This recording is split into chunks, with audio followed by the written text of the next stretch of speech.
Welcome to Behind the Page, the Eli Marks podcast, with your hosts, John Gaspard and me, Jim Cunningham. Holy cats. It's Jim Cunningham, and we're back. Hey, how are you, buddy? Well, the beard is looking fuller, I'll tell you that much. Yeah, it's really coming in nicely, don't you think? It is very nice. That means we must be somewhere toward the end of a season. In fact, we are toward the end of season 5. This is episode 522. Where did the time go? I know, the season has just flown by. It really has. Particularly if you, as a listener, just save them all up and listen at the end of the year. It'll really just fly by. And speaking of listening, I mentioned last time, I should mention again, we are on Spotify. If you are listening to us there, give us a rating and let Spotify know, because then they will tell other people about us. And that's one of the best ways for people to find the Eli Marks podcast, where they get to listen to, so far, 5 full books for free and interviews with fascinating entertainers, including a snippet from a past interview today that we did a while back with Jon Armstrong. Smart guy.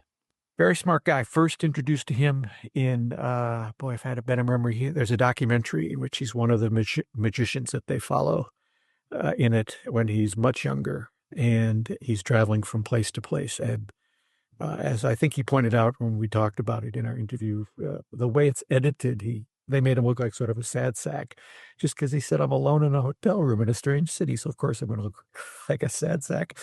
But of course he is not. He's a very, very gregarious and jovial guy who has made the transition from close-up magician to stage magician with alacrity. And one of the ways he has been successful, I think, is because of his point of view. And we covered that in a lot of detail in the full interview. But the thing that he said about superheroes, I think, is always worth repeating. And it went something like this. You made an analogy once between superheroes and their powers.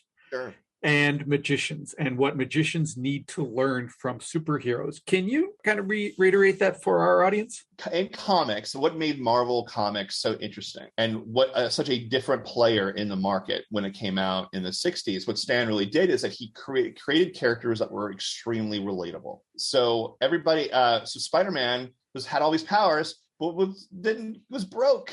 And he couldn't get the girl, and all of these he was just a kid, he was a teenager. It was very relatable to people. It was back then when you had basically just Superman, who was all powerful, and Batman, who was a millionaire. Those were not necessarily these relatable things about them. My point is, the characters are defined by their powers. Spider-Man has spider powers. The Flash can run fast. They all are defined by their powers. So when you are trying to be a magician who could just do everything, that's very unrelatable. That's Superman unrelatable. But you're thinking, wait a minute, Superman is one of the most popular characters of all time.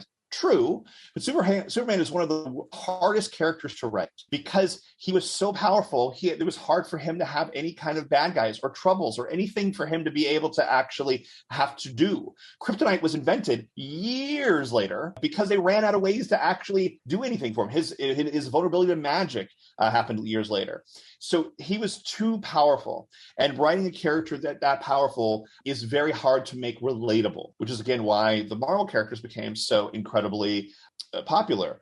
And so I think as a magician, you should be able to be very clear about what you can do, but also what you can't do. And that alone, those mistakes, not sucker tricks where like, oh no, I'm in trouble, and then I pull it out in the end, which are fine, but not what I'm talking about. Being able to actually show that you have difficulty with something, the process behind it, that not being able to do everything in magic. Like, nothing is more jarring than watching someone do a straitjacket escape and then immediately do mentalism. Like, what is that? You have to prove to me how you have those two powers linked together.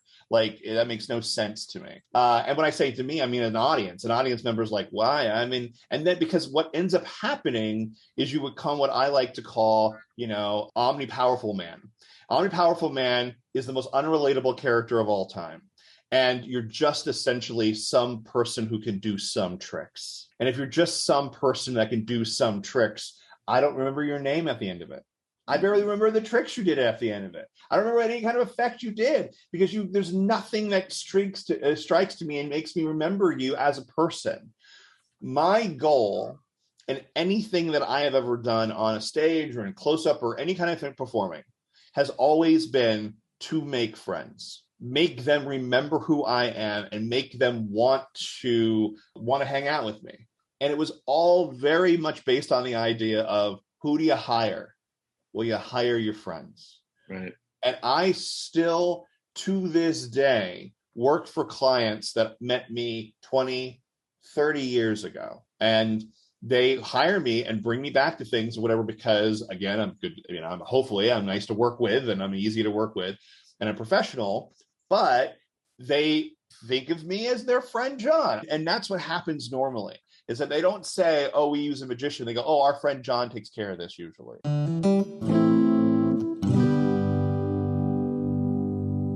He does what you've done for years in your corporate career. You are Jim. You're their friend Jim, who comes and does events. Yeah, I think people could misinterpret that, both from Mr. Armstrong and sometimes from me as well, although less often, that there is some sort of manipulation or some sort of disingenuous that allows that to happen. And in my experience, and I would assume in Jon's too, it's a genuine thing. I just like people a lot, and it sounds like Jon does too. And in liking people a lot, sometimes the relationship between somebody that hires me for an event transcends that, and we become friends on some level, some greater and some lesser, but overall that line gets blurred. And it's not something that I'm sure Mr. Armstrong does intentionally, nor is it something I do intentionally. I just like people, and that gets blurry, and people oftentimes become friends of mine. Jon, you're a pretty good example. I am the proto example. Yes, and there are others like you, although not to this extent that I've worked as closely as I've worked with you over the years and through these podcasts and audiobooks. But there are a lot of producers that I have lunch with that are friends of mine, that even if we have not done anything on stage or on film in years, I still get phone calls or will make phone calls and say, hey, I haven't seen you in a month. How about we have a little hot dog lunch and catch up a little bit? And wait. Ketchup on a hot dog? No, not on a hot dog. Not on never, ever. Sometimes on a brat, maybe on a Polish, but never on a hot dog. Mustard. No, chili. Well, I'm not a big chili dog guy. I love a Coney Island, which contains no beans. That's how that works. Have you had the chili dog at the Dairy Queen there on Minnehaha Parkway? Right I don't think down I by have. the falls. Oh, they make a nice chili dog there. If they're still open, that's where I'm going next. Yeah, that's neither here nor there. So anyway, you were saying you have lunch. Yeah, and it just I think some people can misinterpret that that it's some sort of phishing scheme, and it's really not. And I bet it's not in Mr. Armstrong's situation either. It just I like people, and I bet he does too, and that's why. And it's good for the business. Really, it is. But it's not something that I seek out necessarily in order to increase my likelihood of being rehired. It's just, it happens. I become friends with people, and it's a good thing. You can never have too many friends. It's a smart way to work, and people immediately sense when it's not genuine, I think. Yeah, I think you're right. I think it doesn't work if you're not genuine. If people smell that, sniff that, and know, oh, this is just manipulation here in order to have him do another show for us. and I don't mean this frivolously. I could care less if I work with you. That's not the right phrase, though, is it? I could not care less. I could not care less. Yeah, Yes. if I end up working another event with you or not, I events will come, events will go, and if not yours, something else will take its place, and everything will be fine in the long run. So I become friends because I become friends, Right. and I think that's the takeaway. But also the idea. Well, that's one of the takeaways. The other takeaway. Yeah. But the other idea of it, this idea that Superman, is too powerful, never occurred to me until he said that. And then it was like, well, yeah, of course. Of course. That's why I really enjoy, not that I don't enjoy the DC comics or movies, because I certainly enjoyed the Batman franchise. I think the Christian Bale Batman series with Christopher Nolan really set the ball in motion for Marvel to do what they did. But the idea of the Marvel superheroes being finite in their abilities rather than Superman, who can just take anything, is an interesting thought. And when it comes to magic, I subscribe to that, and I subscribed to it way before he said it, but it illuminated it in a way in my mind that I had not thought about it before. You can't do everything, and if you do, you're doing nothing, in my opinion. If you look at the most recent Superman movie, they open it with him having just gotten beaten in a fight. Right. And so they immediately went after that to give him flaws, to take away the invincibility of him. Right. That Yeah. he is laying in the snow and he is completely beat up, and Krypto comes and drags him back to the Fortress of Solitude, which had my dogs just going, yes, of course we would do that. Absolutely. Why wouldn't we'd be right there in a second? But let me ask you this, because as Jon Armstrong points out, Omnipotent Man is unrelatable. He wants to define his powers. We probably discussed this before, but it never hurts to come back to it again. How do you, in your spook show, define your powers to your audience? I have no powers. Okay. My hope is that what they're seeing in that show, in the Halloween show, that they believe in some way, shape, or form that they are experiencing ghostly phenomenon, not my powers. I don't do any mind reading. I don't do any, magic per se. I do wave, but I do it. How do you position that? I position it as talking about dreams and what dreams may come. And I don't remember my dreams.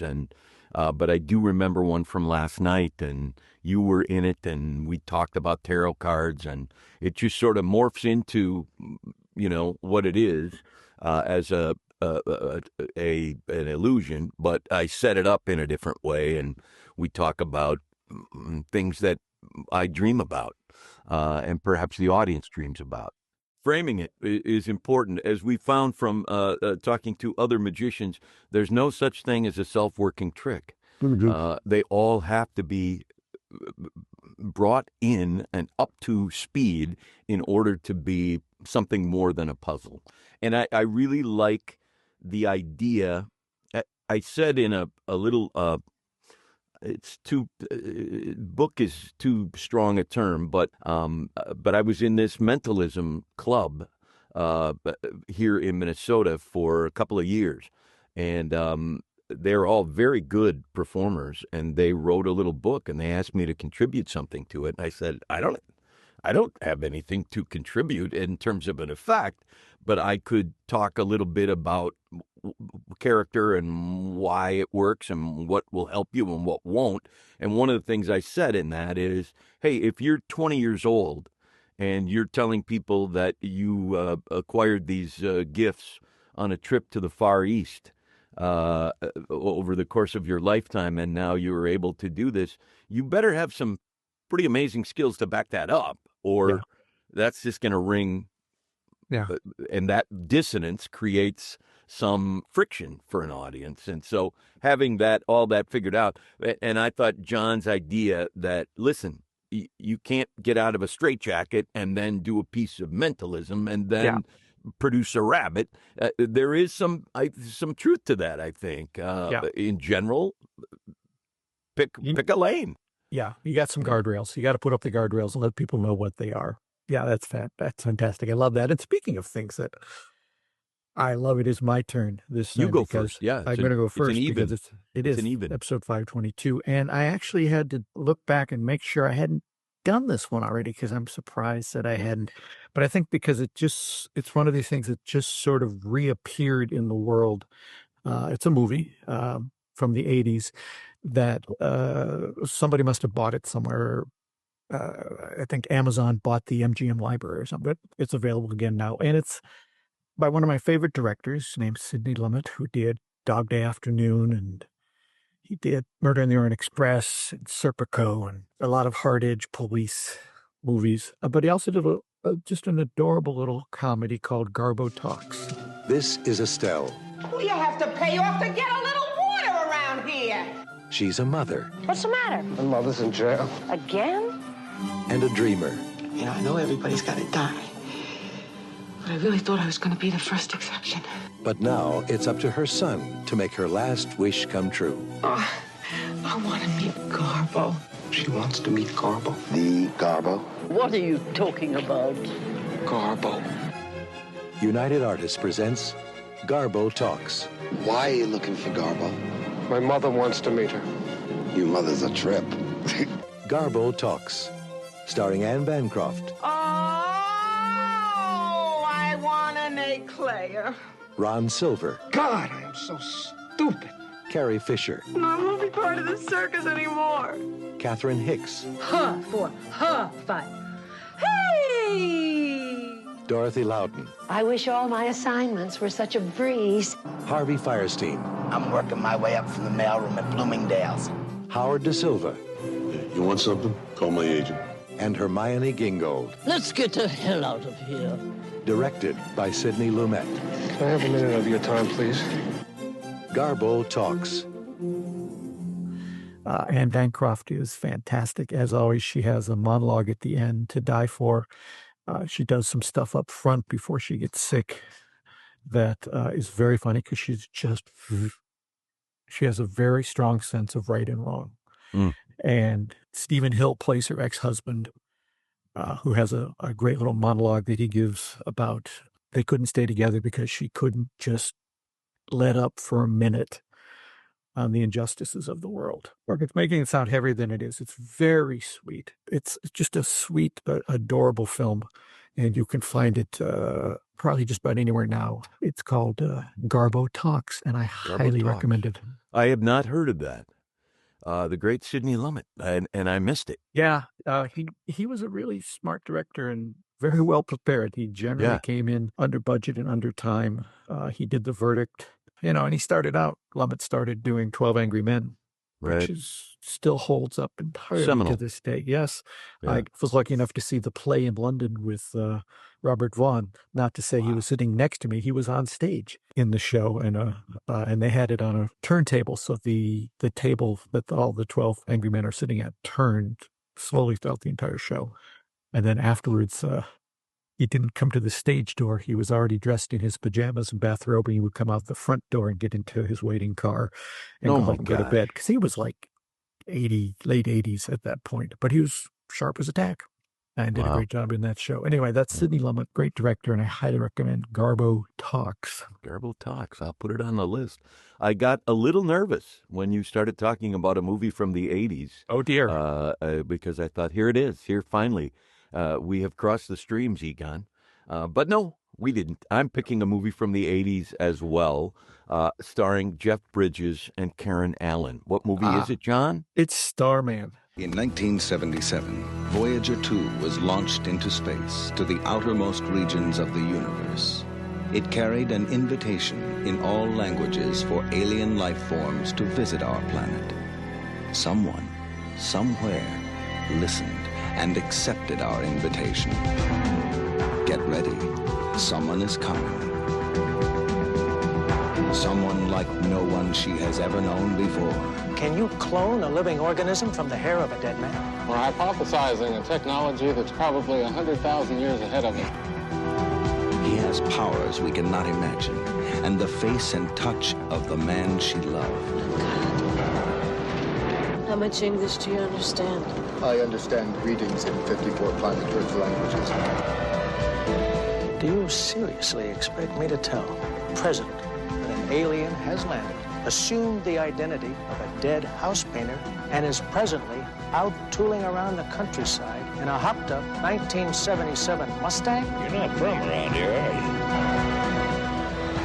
you? Look up. Company's coming. John Carpenter's Starman.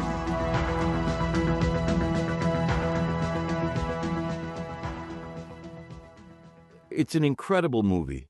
Incredible movie. And he did not get the credit he needed for that performance. I agree with you. I think it's a brilliant performance. I mean, I think he's good straight across the board. I've never seen Jeff Bridges do bad work, but there is something so special about his performance, and I can't quite put my thumb on it, but it is so great. It is sort of, if you haven't seen this movie, it's kind of E.T. for adults.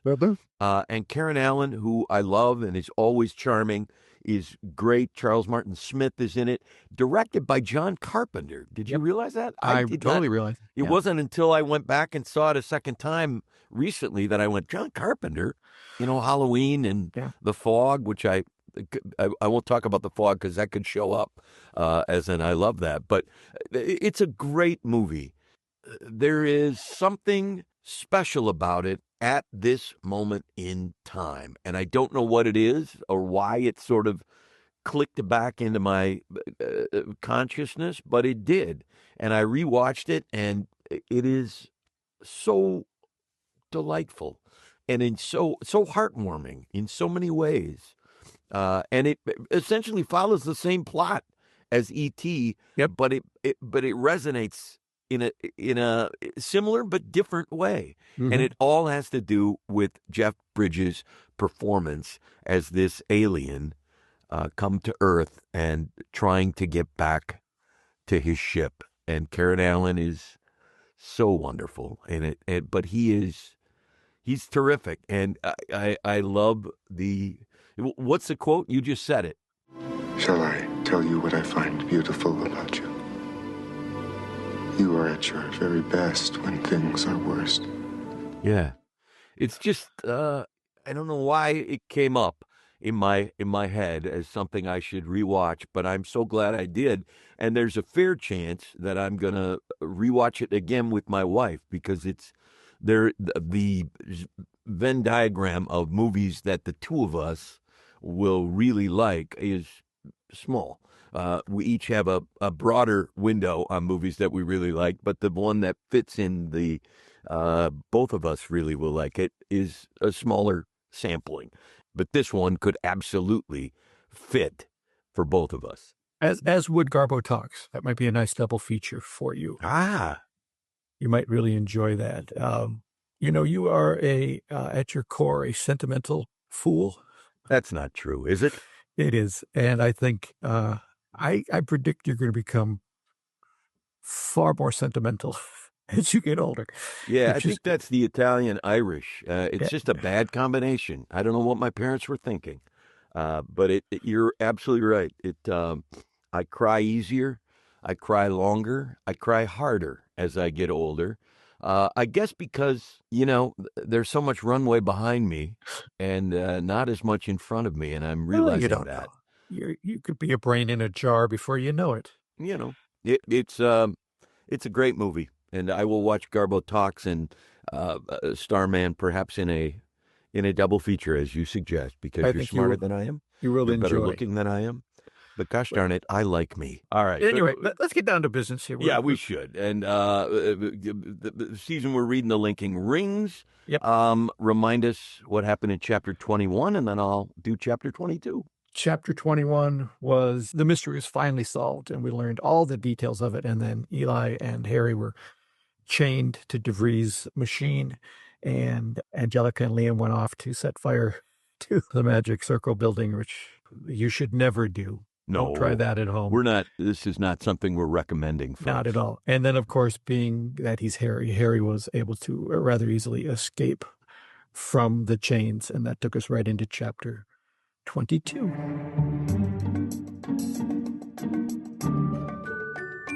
Chapter 22. Turns out when you're in London, you don't dial 911 for emergency services. You dial 999. This was something I learned the hard way in the first few seconds after we released ourselves from the Catherine Wheel.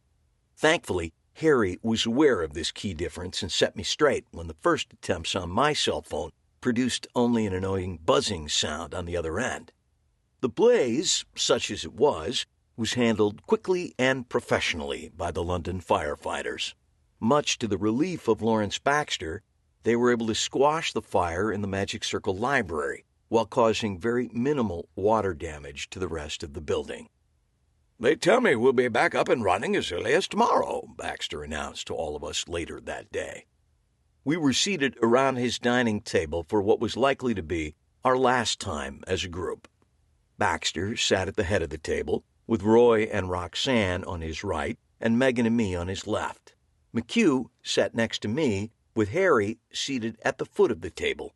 Davis DeVries, who had spent the afternoon in the emergency room, was seated on Harry's right. He was slowly sipping soup and seemed to have nearly completely recovered from that morning's conk on the head. "It took virtually no time to find Angelica and her son," McHugh said, bringing us up to speed on the investigation. "And unlike their close-lipped mother, neither one of them has been the least bit reticent about offering up the salient details of the case." Gwendolyn entered silently, supervising a new young maid in the proper manner of removing empty soup bowls from seated guests. In the absence of the spooky housekeeper, she had been promoted and was clearly enjoying her new role. "Second girl," she whispered harshly, "serve from the left, remove from the right. How many times must I repeat the simplest commands?" She continued to glare at the young lady as they headed back into the kitchen, and I realized that while Miss Hess was no longer haunting the house, her spirit lived on. "It was quite the scheme," Roy said, reaching for a bread roll, which Roxanne slapped out of his hand. "Carbs," was all she said as she did it. Roy, undeterred, quickly faked with his left and grabbed a roll with his right. "International calories don't count," he said, as he split the roll and began to lather it with butter. Roxanne sighed and rolled her eyes. "Death wish," she said. "Nothing but a death wish." "Hey, if Miss Hess couldn't take me down, what chance does cholesterol have?" Roy said, taking a bite of the roll. He looked up suddenly, a perplexed expression on his face. "You know, I never did hear what her plan was for me. Which line in the suicide note was I supposed to bring to life? Or actually, death?" He looked down the table at McHugh, who turned to Harry for help. Harry shook his head, so McHugh plowed ahead. "The thing is, Mr. Templeton," McHugh began, "in talking to Angelica Sutherland and her son, it quickly became apparent you were not, per se, a crucial figure in the overall conspiracy." "What do you mean?" he said, still chewing. "I mean, to the best of our knowledge, there were no concrete tactics pertaining to your disposal." "I know it's English, but you're going to need to translate for me," Roy said. "I only understood there and your." McHugh turned back to Harry. "He means you weren't on her list, Roy," Harry said gently. "They said, according to Angelica, that Miss Hess had no memory of you ever having any interaction with Archie Banks. She had no plans to kill you." This statement silenced the usually talkative Roy for a long moment. "What the hell?" he said finally. "So what is it? I'm not good enough to be on her high and mighty kill list? I was in the thick of it with the rest of you clowns. I shunned that bastard Banks. I shunned him good, let me tell you." Roxanne patted his hand, but he yanked it away. I was a magi like the rest of you, or a magus, or whatever the hell the right word is, he snapped, holding up his left hand and pointing at where his ring should be. Roxanne indicated his other hand, which he quickly held up, now pointing at the actual ring. I've got the ring. I'm in the club. I'm good enough to be killed. That's all I'm saying. Jeez. He took another bite of his roll, still shaking his head and mumbling. Roxanne patted his hand warmly. It's okay, honey. I want to kill you most days, and that's got to be good for something. This seemed to mollify him, if only a little. Thanks, sweetie, he said. I can always count on you. If I can divert our attention from this mini-drama for just a moment, Harry said, clearing his throat as he stood up, I'd like to propose a toast, or two, or more. He raised his glass, and everyone at the table followed suit. He surveyed the group for several seconds before beginning his toast. First, to absent friends. They tell me Angus Bishop is showing good signs, and the doctors feel he may come out of the coma the next day or so. And to add better news to good news, he will likely suffer no permanent damage. Harry held up his glass a little higher. To Angus. To Angus, we all repeated. And to our absent friends who were sadly not so fortunate. Oscar Corhonen, Boris, and Hector Hechizo. What can one say but we were lucky to tread this path with them? They will not be forgotten by those of us still on this journey called life, as we will carry them in our hearts. As I believe one of us said at our first Magi meeting, paraphrasing Shakespeare, we are bound unto our souls with hoops of steel. Davis DeVries said, Hear, hear to this, and we all repeated it, raising our glasses again. And to our host, Harry continued, who has provided food and lodging this past week which are simply without equal. To the epitome of class and good taste, I give you Lawrence Baxter. No, wait, Dr. Lawrence Baxter. We raised our glasses and said as one, Dr. Lawrence Baxter. He nodded humbly and smiled. And if I may be indulged, Harry said, his voice dropping, one final personal toast. He turned to me and held up his glass. To my fine nephew, Eli Marks, whose quick thinking saved not only my life and the life of Davis DeVries, but very likely the magic circle itself. To Eli. To Eli, the rest of the group responded, each holding their glasses high. I wasn't sure if I was supposed to make a short speech, but it didn't matter, as Harry was moving forward. And Eli, if I could ask of you one more favor, he said, still standing and looking over at me, a wide smile across his face. I'm yours, I replied, not really tracking with the fact he hadn't asked me for any earlier favors. It would involve extending your stay in London by a day or so. I glanced at Megan, who smiled at the idea. No problem. What can I do for you? I said. It's actually not for me, he said. It's for a friend. Friend of yours is a friend of mine, I said as magnanimously as I could, but I was beginning to tire of the exchange. Name it. Harry turned for me to glance at DeVries. The two men exchanged a look, and then both pivoted back to me.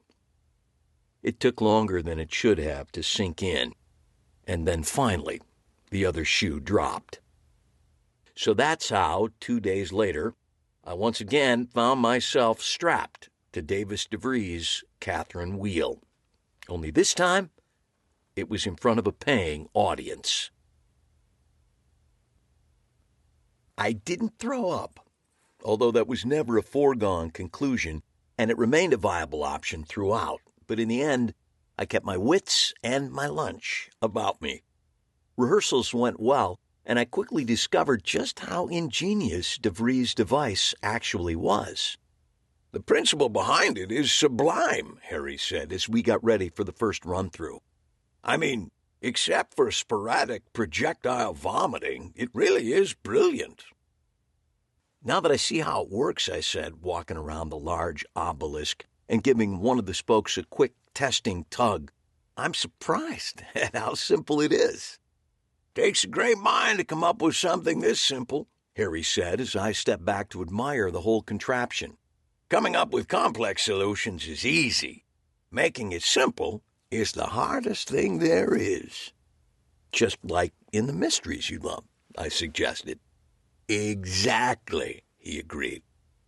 "Well, let's take this buggy for a spin and see how she does at performance speed." The rehearsal went well, and the show went even better. Because the stage at the Magic Circle lacked a trap door, we opted to end the trick with one of the assistants being wrapped in the large silk and then unfurling it to reveal that the magician, no longer on the spinning and flaming Catherine wheel, had now transformed into the assistant. It was a graceful conclusion to the illusion and one the audience greeted with a long and sincere standing ovation. Instead of taking my bow, I gestured to the side of the stage where Davis DeVries had been standing, watching the trick from the wings. He waved my gesture away, but Harry gave him a gentle shove, and soon DeVries was center stage, accepting the applause he so richly deserved. He turned to me and smiled as the audience continued to applaud wildly. I had never seen him so happy. Lawrence Baxter had ordered champagne. Of course he had. He was Lawrence Baxter, and we all stood backstage for a short celebration after the show. Davis DeVries, still a bit giddy from the success of the trick, clapped me on the back, and I had to react quickly to keep from sloshing all the champagne out of my glass. "Thank you again, Eli," he said. "It was everything I imagined and more." "And as a special bonus," Roy Templeton added, "no puking." "Well, we're all gathered here," Baxter interjected, deftly changing the subject. "We are all here, aren't we?" He did a quick head count. Harry, DeVries, the Templetons, Megan, and myself. Assured he had a quorum, he continued digging into his suit coat pocket as he spoke. "It has been many, many years since we presented one of these, but I believe in this instance it is well earned." He removed a small black ring box from his pocket and turned to me. "Eli, I speak for all of us when I say it would be a very great pleasure if you would consent to become one of the magnificent magi." He popped open the box, revealing the familiar ring within, although, unlike the ones worn by all the other members, this one was brand new. The red ruby in the center actually sparkled under the stage lights. I was speechless. Roy Templeton grabbed the box out of Baxter's hand. "Here, let me, before you prattle on and take all the drama out of it. You Brits have no sense of ceremony," he said, pulling the ring out of the box and gesturing for me to put out my hand. I did as he requested, and he slid the ring into place. "Eli," he intoned, "I award you this ring for meritorious conduct, extraordinary valor, and conspicuous bravery against the wicked Miss Hass. You are now a member of the Magnificent Magi." "Thanks," I said. "But isn't that almost word for word what Oz said to the Cowardly Lion at the end of The Wizard of Oz?" Roy feigned complete innocence. "Never seen it. They must have gotten it from me," he said, with a wink. "Well, as long as gifts are being presented, this seems as good a time as any to present this to Harry," DeVries said, picking up a large, flat box which had been leaning against a wall. "A gift? For me? What in the world for?" Harry said, looking truly puzzled at the box DeVries handed to him. "For your invaluable advice and counsel on the creation of the Catherine wheel, DeVries said. You mean the Davis DeVries Catherine wheel, don't you? Roxanne asked, and Roy gave her a quick, congratulatory high five. Nice one, babe, Roy said. Actually, if it weren't for Harry, I would have gone with the Vitruvian Man as the name for it, or the Ixion, God help me. Roy grimaced. Whatever's in the box is not enough. You ought to write Harry a check as well. So what is in the box anyway? Megan asked impatiently as she helped Harry open the unwieldy carton. Once they were able to get one side of the box open, Harry slid out a large purple velour bag. It was cinched shut with a gold braid. While Megan held the bag, Harry worked on untying the braid. Finally, he pulled out the items within. Oh, my, he said in awe. Are these what I think they are? They are indeed, DeVries said. They are the set of linking rings which once belonged to Ching-Ling Fu. They are magnificent, Harry said, examining each of the metal hoops. How in the world did you even know they were of interest to me? A little bird told me, DeVries said, stealing a glance in my direction. I gave him the slightest of nods in response. They are spectacular, Harry continued, letting Lawrence Baxter take a look and then giving Roy Templeton a chance. A genuine piece of magic history. I will treasure them, DeVries. Treasure them. It is small repayment indeed for your help on the planning and execution of the Catherine wheel, DeVries said. Hold on, buddy, Roy said as he examined one of the rings more closely. You may want to demand your money back. Why? What's the problem? DeVries said, sounding a little panicked. One of these is defective, Roy said, holding it up. See? The sucker's got a gap in it. The response from the rest of the group was loud and profane, but I paid it no notice. I was too busy admiring my new ring and the special membership it represented. And looking at the Magi ring reminded me of another ring I'd been carrying around all week.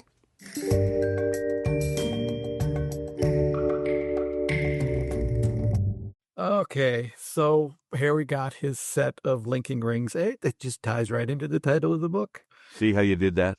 Yeah, it's like it's planned. You're very good. You're very, very good. We left you hanging with you reading the line and looking at the Magi ring. Reminded me of another ring I'd been carrying around all week. Oh, dear, what does that mean? I guess we'll find that out. There's one more chapter left. Just one more. Just one more of the linking rings.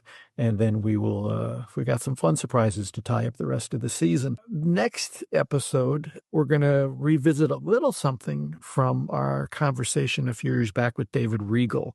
David Regal. Genius. I don't think I've said this enough about David Regal. David Regal was my favorite magician for a long time, and I had never seen him perform magic. It was just because of his reviews of magic items on the monthly DVD I got, or his reviews in Genie Magazine. He was such an entertaining presence. And it turns out he's a brilliant magician as well. But we're going to revisit a little something he had to say about creating magic tricks, which is really all about the creative process and what you can get out of the creative process and the problem-solving process. We're going to jump into that just for a few minutes next time around, as well as the final chapter of The Linking Rings. So we'll see you then. Final chapter of The Linking Rings. I can hardly believe it. Tear. You see it, John? Can you see it? An actual tear, yes. An actual tear. One tear right there for you. This has been Behind the Page, the Eli Marks podcast, with your hosts, John Gaspard and Jim Cunningham. Produced by Alberts Bridge Books at Grass Lake Studios. Find this podcast and all the books in the Eli Marks series at EliMarksMysteries.com. That's ELIMARKS Mysteries.com. And thanks for listening.